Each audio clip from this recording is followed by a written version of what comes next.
Welcome to the Student Ministry Matters podcast. We want to encourage, equip, and connect those with a passion to impact the next generation for Jesus Christ. Student ministry can be a lonely place. You might even feel like you're the only one in your church or community that cares about students. Well, know this, you're not alone. People all across the country are engaging Gen Z and care deeply about the spiritual direction of these young men and women. Whether you're full-time, part-time, bivocational, or volunteer, if you have a heart for students, this is the place for you. Welcome to another edition of Student Ministry Matters. I'm Dan Carson, and I'm here with Chris Vines. What's up, guys?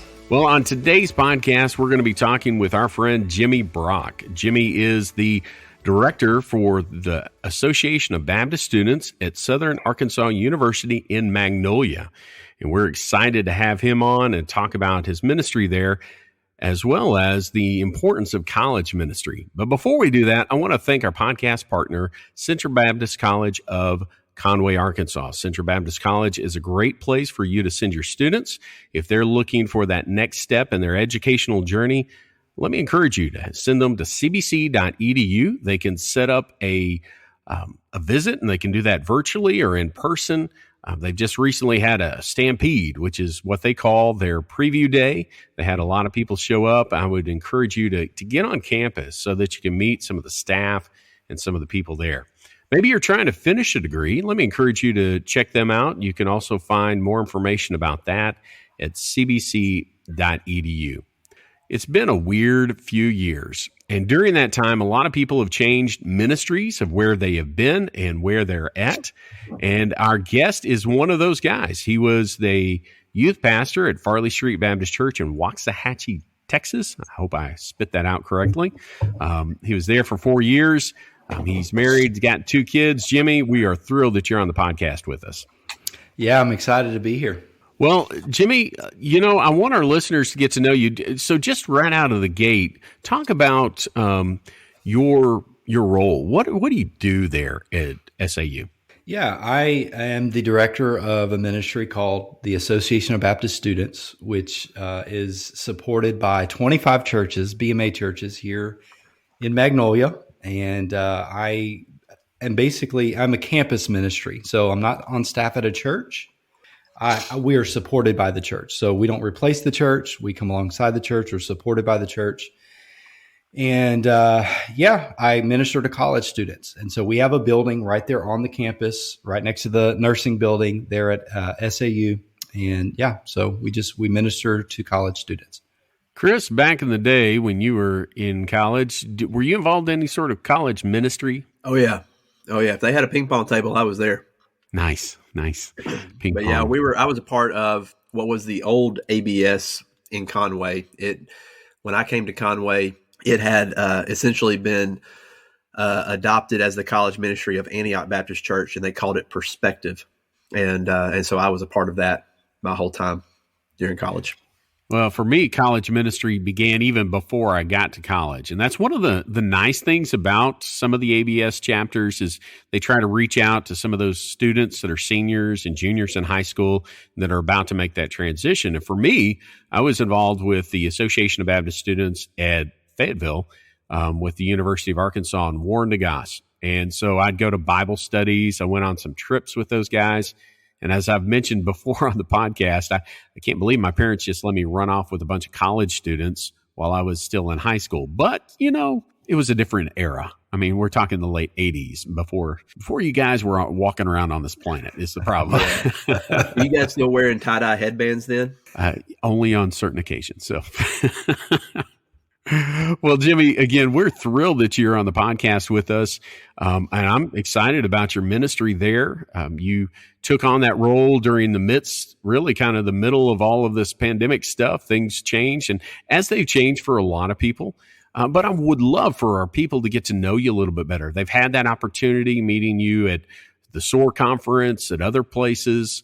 In fact, I know that you're involved with some of the leadership and some of the choices that are being made with our small groups, our breakout groups at SOAR this year. I'm excited about that. But let's start way back. When did you accept Christ? What did that look like for you? Yeah, I accepted Christ when I was in youth group. And I think that's what drew me to youth ministry. That's where I got my start in ministry. But I was in youth group. Our group went to a conference a lot like SOAR in Louisiana. I grew up in Louisiana. We went to a conference called YEC, which is Youth Evangelism Celebration or Conference, whatever you want to call it. And it was in Alexandria, Louisiana. And think, we're in this Coliseum, 7,000 students, worshiping and everything. And all this is somewhat new to me. The gospel's presented. And, I didn't know it at the time, but the buddy of mine next to me, we both accepted Christ at the same time. And that was the first time I understood the gospel. It was the first time that I understood my sin. We went forth, me and my friend and my youth pastor, and my youth pastor counseled me through it and everything. And I had kind of been in and out of church a lot in my life. And so I had a little bit of a concept of the Bible, of God, of heaven and hell, but I didn't understand the gospel. And it was at that conference. And that's why I love the SOAR conference, because I think it's doing the same thing for students. And that's where I heard the gospel, accepted, surrendered my life to Christ, and my life has been changed ever since. But it was in youth ministry, and that's just so special to me. And so that's why I'm excited to be here with you guys on the podcast. So you mentioned the youth pastor. Was there somebody during those years, maybe it was the youth pastor, maybe it was one of the adult volunteers, that really invested in you? Yeah, absolutely. I had a youth pastor named Joe, and we were a youth group of about 4 people, and we would meet in our room. And let me tell you, I loved youth group. I couldn't wait to get there. And even into high school, and I was driving and stuff, I'd always make it to youth group. Joe was not the best speaker. He wasn't the most organized. He didn't have the biggest program or the brightest lights or production or any of that. Like, he didn't have to be. But he did walk alongside me. He took me under his wing. We had a lot of one-on-one conversations, and he just invested in me, and he made me feel welcome there at the church. And so that had a tremendous impact on me, walking me through what certain things mean instead of brushing by them. And he made sure that we understood before we moved on to something else. And so, I had Joe as my youth pastor walk with me during those years. I love that. And I think what I love so much about that is, you mentioned a youth group of 4. Yes. And so many of our listeners and so many churches out there, that's what it looks like. Those are the churches that we have. So I just want to, maybe fast forward just a couple of years. I don't know exactly when, but we operate under this understanding that God calls young men to serve as pastors and leaders within the church. What did that look like for you? So I went to my youth pastor, Joe, and God had laid something on my heart. And of course, right after this, so I was saved in 9th grade. Right after that, I was on fire for the Lord and everything. A couple years later, I went to my youth pastor and said, I just believe that God wants us to do some event for everyone in our parish. Now, I'm from Louisiana. We have parishes. You guys have counties. And so basically the county. And I just had to clarify that, Are you Catholic? No, but I told Joe, I said, hey, I think we should do something for our parish. And maybe like a revival for youth or something like that, like an event for all of us to come together so that we can preach the gospel. And he laughed at me, and I was like, well, that's not the response that I was hoping for, for my youth pastor. And he said, no, listen, the reason I'm laughing is because me and another youth pastor, we've been talking about that for years, and nothing's ever happened of it. So let's just pray about it, and then we'll come back and we'll talk about it later. And so we did. We went on our way. A couple weeks later, we came back together, and we said, okay, if we're going to do this, let's do it. But he said, I think this needs to be a youth-led youth revival. And I think you need to preach one of the nights. And I, in my head, am thinking, absolutely not, but I'll go and pray about it, is what I told him. I'll pray about it. I was mowing yards as a summer job. Okay. And I had my portable CD player. Okay. You guys know what that is? A portable CD player in my pocket as I'm mowing yards in the summer. And I believe God is giving me a message, giving me scripture on my heart, and basically impressing on me, this is something I want you to do, even though I'd already made it up into my mind that I was not going to do this. So word gets out that we're wanting to do this event. It's an old school tent revival by the Old Sonic in Winfield, Louisiana. Okay. So we get a tent donated. We get a trailer, as a stage donated. We get a generator donated. Everything's coming together. We're putting together flyers. It's going to be youth led. It's going to be a 3-night revival. I'm preaching the second night. And let me tell you, I'm so nervous. Like, I am not a public speaker. I've always had speech problems and all this kind of stuff. I couldn't even stand in front of my class and give like an oral book report. Like, I'd get so nervous and clammy and all this kind of stuff. But the second night of the revival, I'm preaching. I don't remember what I said. I remember I gave my testimony. I gave something that I thought was supposed to be an invitation. I don't know. And that night of the revival, I'm telling you, person after person was coming up to the altar, praying, crying. A few people accepted Christ. My pastor was there. My mom was there, hugged me around my neck. And basically my pastor said, I think you have a call to ministry, but that's between you and God. I just believe whatever God did with you tonight, that you're supposed to do this for the rest of your life. This was my pastor, my senior pastor, not my youth pastor. And God moved that night. And I'm telling you, it was the first time that I was used by the Holy Spirit in that moment. And, it wasn't in this experience that I accepted a call to ministry, but later on, just praying through it, God affirmed over and over through, godly counsel, my youth pastor, my pastor, through just reading the scripture and praying. I just knew that God was calling me to ministry. That's great. I love the story. I do have questions. So you call them parishes? Parish, yeah. Parish in Louisiana. Okay. Instead of county. Yeah. So I lived in Wynn Parish, not Wynn County. Okay. And Yes. so the follow-up question is, if you're from Louisiana, does that mean you're an LSU fan? I'm absolutely an LSU fan. Oh, okay. Absolutely. Well, for our listeners, we're based in Arkansas. I live in Arkansas right now in Magnolia, and there are a ton of Arkansas fans here. Well, anyway, Is the podcast over? Like, should we the just shut podcast is it over. down now? Shut down. It's over. No. Well, listen, Jimmy. You're involved in the ministry there at SAU. You've been working in student ministry before that. But now you're working with college students. And so I'm sure that God has shown you some things and that you've learned some things over this last little bit about why it's important. Why do we do college ministry and why should we continue that type of thing? And so let's just kind of start there. Why is it important that we have campus ministries like the Association of Baptist Students? Well, first thing that comes to my mind is 2 Timothy 2:2. Which says, and what you have heard from me in the presence of many witnesses, entrust to faithful men who will be able to teach others also, right? It's that discipleship model. It's investing in the next generation, right? I have a heart for discipleship. And let me tell you, college students are in that stage of life where they need to be discipled. I know high schoolers need it. Junior high children need it, but I'm telling you, college students really need to be invested in and discipled. And so there's a call there, right?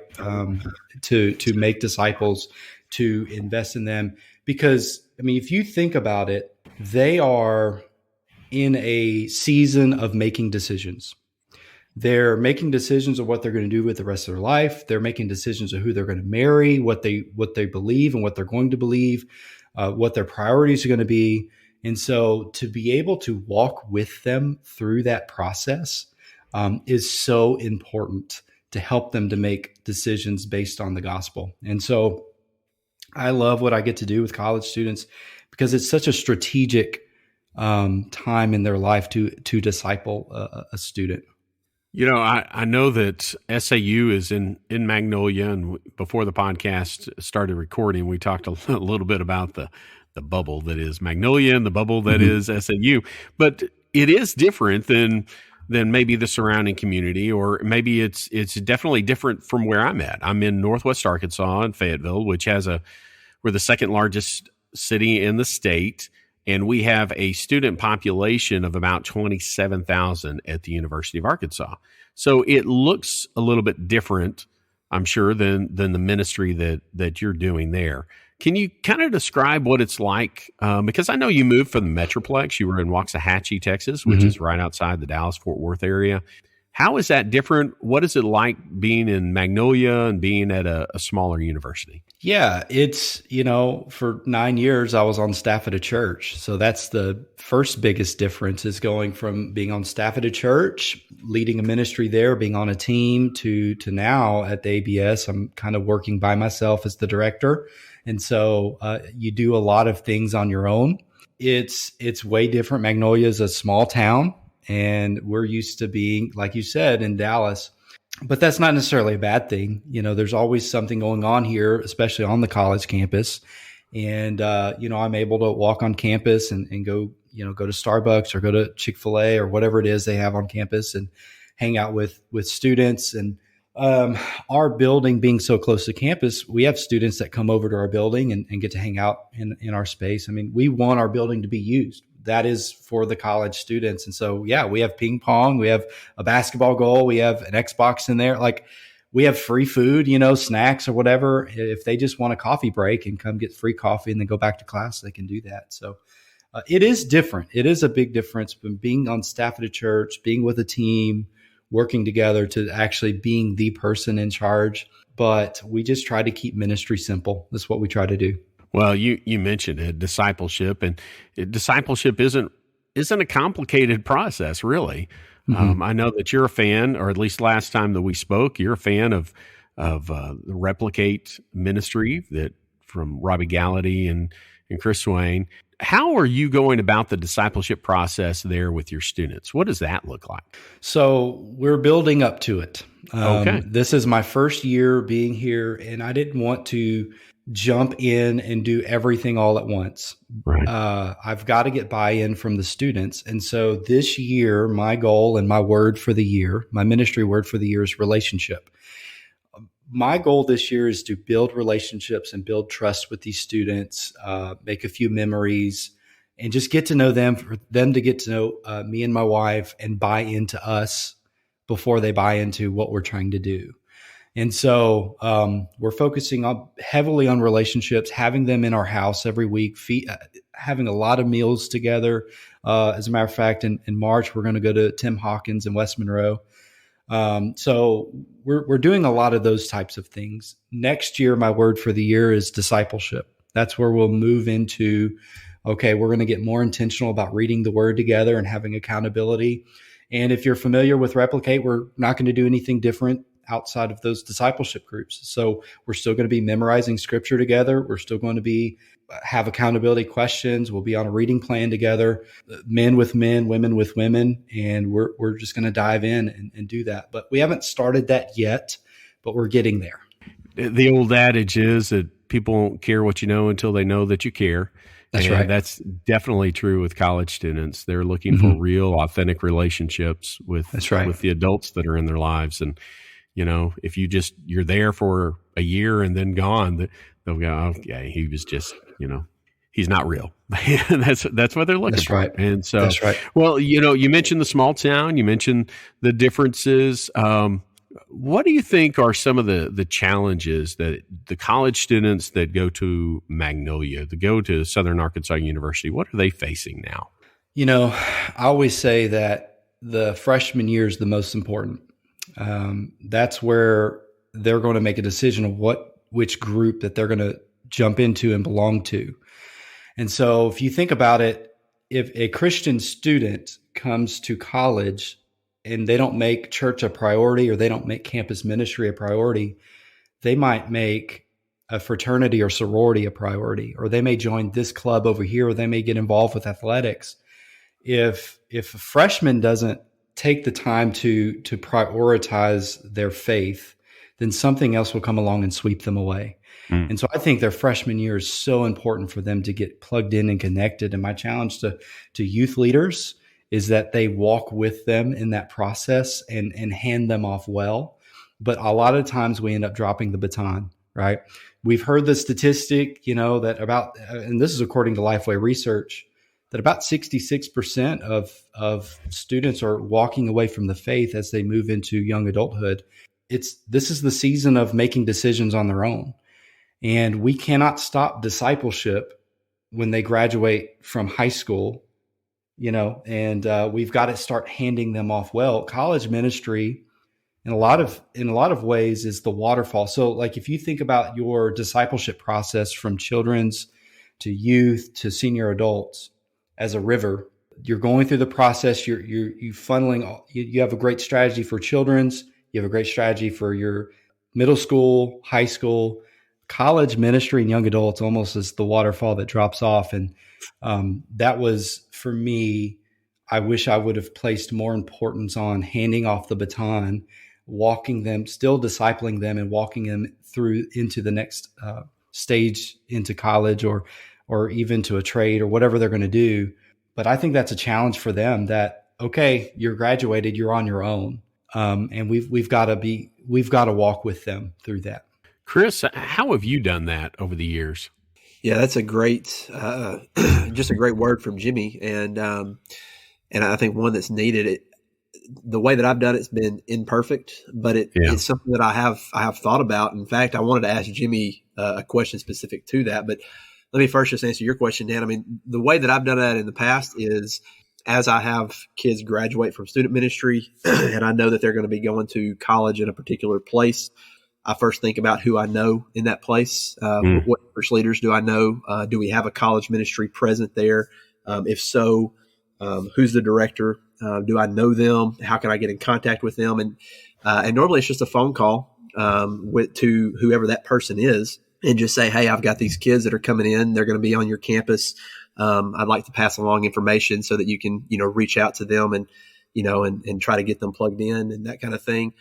There's also been times where I've tried to, depending on how far away or the students are going, I'll try to make a point to drive over to that college on a particular night and go with them to a ministry. But that's harder. It's harder to do just because of schedules and things like that. Yeah. A lot of times those ministries are happening when you're doing ministry as well.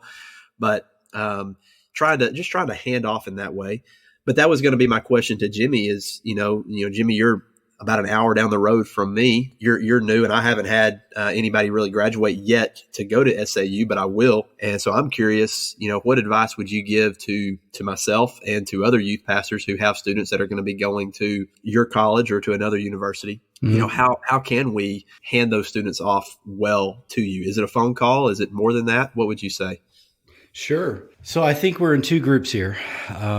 You have graduates from high school that are either going to stay at your church or that are going to move off to college. Yeah. And for those staying at your church, you need to provide them a space that's for them, right? A lot of times we throw them into the young adult ministry or whatever, and that can be awkward and they can feel like they're not important. I think college students need their own space. As far as those that are going to a college, a lot of youth pastors don't think about this, but they can actually go with their student on a campus visit. And then while they're on the campus visit, hey, let's visit a church while we're here. Mm-hmm. And let me try to get you connected to a good church that maybe you know about, or a pastor there or something, or a campus ministry like ABS. Hey, I'll go with you to this campus visit, but I really want you to meet, Jimmy, or I really want you to meet Stuart or whoever it is. And walk them over to the building, schedule it ahead of time, get a tour of the building, meet that that director or that minister that's there, and really try to make it as easy as possible for them to get connected. Even go with them to visit on a worship night. So we meet on Monday nights. So if you brought your students on a Monday night, we'd love that. And they can see what we're all about, and they can see the ministry in motion and everything that's happening. And so just trying to make it easier on them as they transition over. But a lot of times you kind of have to walk with them, and you have to, because if they come on their own and they do a campus visit, more than likely they're not going to come and talk to me on their own, right? They're not going to come seek me out. But if you go with them, or even if you tell their parent that, and they really want them to get connected, just to kind of make sure that that connection happens.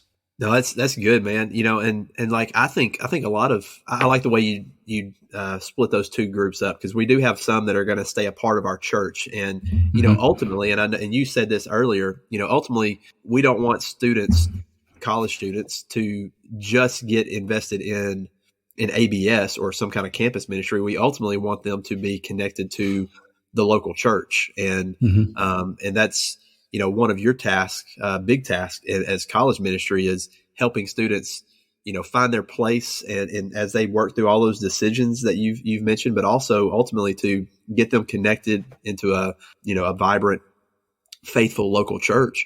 And, in some cases, like, we have to think, all right, is it best for me to connect this student to a college ministry or to a church? And the answer to that, as much as I love you, Jimmy, as much as I love the ABS, the answer to that is the church, right?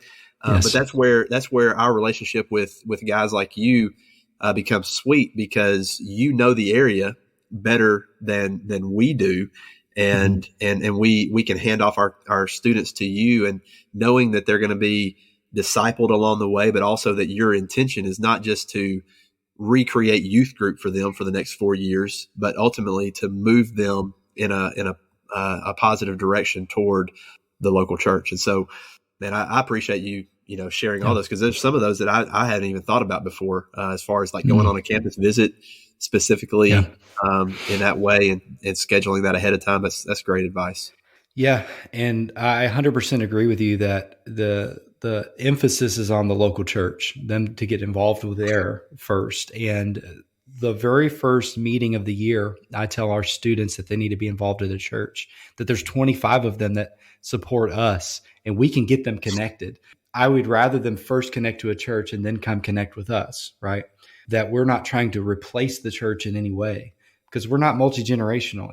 There's something valuable in college students being part of a multi-generational church, and we can't offer that to them at ABS. We're a one-generational church. We're Generation Z, ministry. So we want them to connect with a multi-generational church.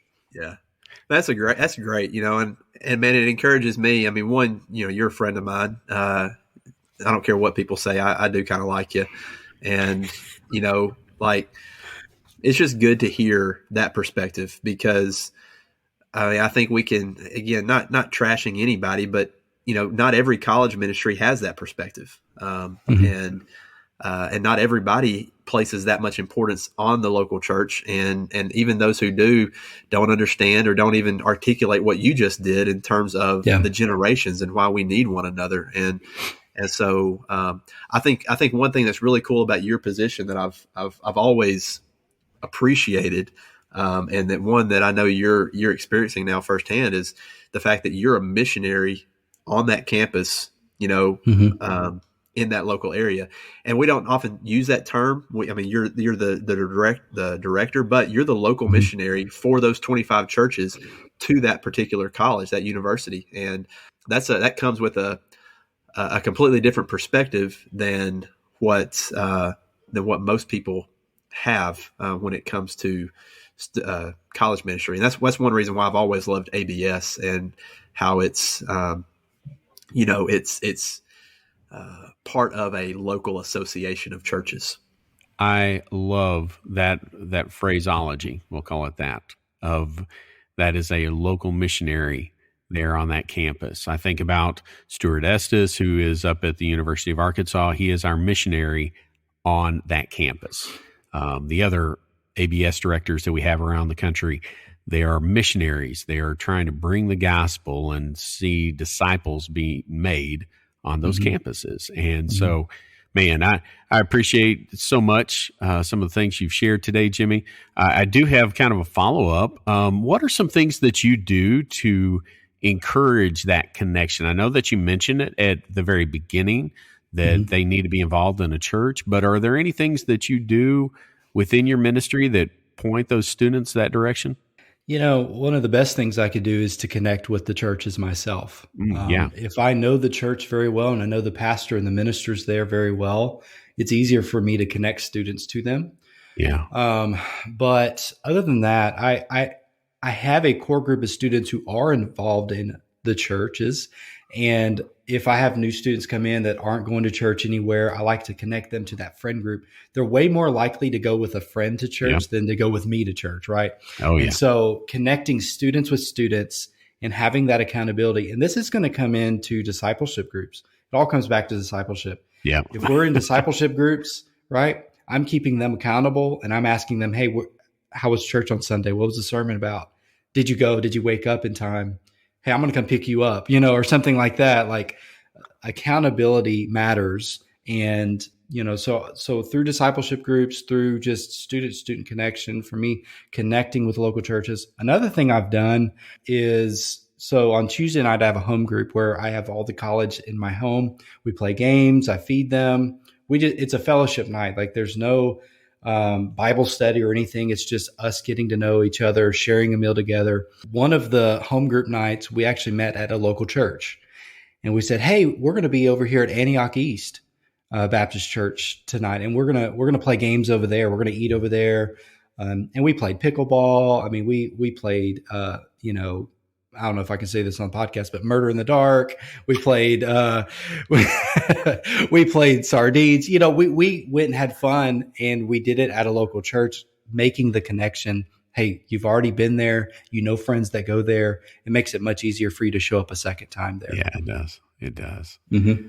All of those connections are fantastic. I know that Chris and I definitely fall into that camp of the local church is a priority. And I'm so happy to hear that same approach and mentality as you see and meet students and understand that that's what it's about. It's about the church, and it's about us pointing students there to where they can be a part of something more than just a one generation, Yeah, that's right. I love we have intergenerational home groups or life groups at Calvary. Mm-hmm. And I loved seeing my daughter when she was in high school talking to the 80-year-old woman about her teenage years, and they just loved on one another and shared. And that's something you're not going to get if you just have a youth group. I mean, as in a youth small group. And so there are places for that, definitely. But having those intergenerational moments are vital.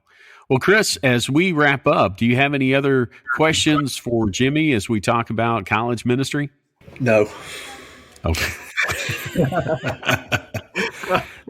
No, man, I love Jimmy. I love talking about college ministry. I've got a ton of questions, but as soon as I start asking them, man, we'll be at the 50-minute mark, and I would rather just invite Jimmy back and have a whole nother conversation in the future, because I think there's a lot left on the table to talk about. But just suffice it to say that, Jimmy, I love you, man. I appreciate you, and I'm thankful for the work that you do. I know that just like in any area of ministry, I'm sure that there's some times of loneliness when you feel like you're kind of on an island, especially as you've already alluded to, you're the solo director and not on a church staff anymore. And encourage you, man, that if you ever need anything, reach out. Love to pray with you, take you to lunch, whatever it is. I mean, but thankful for you. Jimmy, if someone wants to contact you, maybe they've got a student that's headed to SAU and they'd like to get connected, what's the best way for them to do that? Look, they can look me up on Facebook. They can find me on Instagram. A lot of people do that. You can even find our page, our ABS at SAU page, and kind of see what's going on there. Or you can just email me at jimmy.brock21@gmail.com. I'd love to connect with anybody, especially if you have students going to SAU. I'd love to connect with you or your student and just know that this is an option for you, right? And I think that's another challenge to the youth pastor out there. Let your students know that this is an option when you send your kids off to college, because a lot of students don't know. It's so funny watching the freshmen come in during their orientation. They have no idea that campus ministry is a thing. They think we're all the same ministry. Like there's just one big campus ministry. They don't know that there's all these different ones and we do different things during the week. And to be honest, it's just if you get connected to enough campus ministries, you can have free meals every night of the week. So I just think that's worth it right there. Free food, baby. That's Free right. Food. That's yeah, right. That's well, Jimmy, thank you so much for being on the podcast. I know that Jimmy is also open. If you have any questions for him about college ministry in general, about ways that you can help encourage your students to end up at a place like ABS or wherever they're headed, looking to make Christ a priority during those college years, reach out to Jimmy. Again, we're just thankful for him. Well, I want to wrap up by just saying, keep listening, keep sharing, review the podcast, let others know about us. We'd love for us to have that opportunity to connect with you. You can reach us at info@studentministrymatters.com, or you can find out more information at our website at studentministrymatters.com. Till next time, have a great week, and remember that student ministry matters. Thanks for listening to the Student Ministry Matters podcast. Get connected at studentministrymatters.com or follow us on Facebook and Instagram at Student Ministry Matters. Until next time, keep up the great work with your students, because the work matters.